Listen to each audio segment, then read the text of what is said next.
Повеќе од 30 години армијата ја пишува својата приказна како вистински чувар на татковината. Истекна во својот говор председателот на државата и врховен командант на македонските вооружени сили Гордана Силјановска-Давкова. Повеќе од 3 децении армијата ја пишува својата приказна како вистински кустос патријаe, чувар на татковината. Визијата на генералштабот, дејството на командата за операции, знаењето на командата за обука и доктрини, поддршката на логистичката база и честа на баталјонот за почести се присутни во секој сегмент од армиското делување. Нашата армија е столб на стабилноста и мирот. За Силјановска-Давкова, 5% учество на Македонија во буџетот на НАТО се и поле за одржување и надградба на севкупниот систем за одбрана.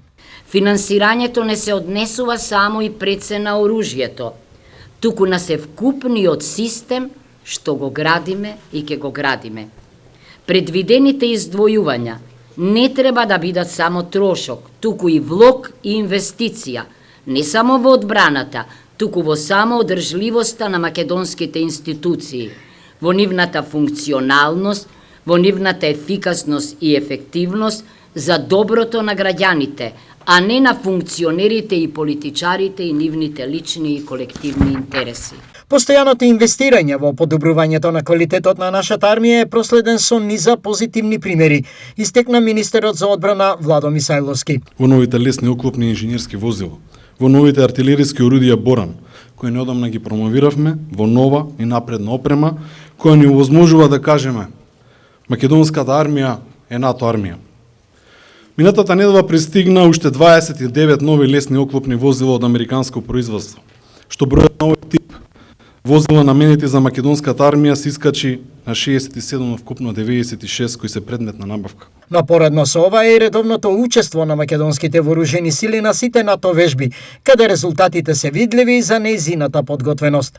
Во тек се и финалните подготовки за нашето самостојно и себеодржливо учество на вежбата Cyber Junction 25, која ќе се одржи во месеците август и септември на полигонот Хохенфелс во Сојузна Република Германија.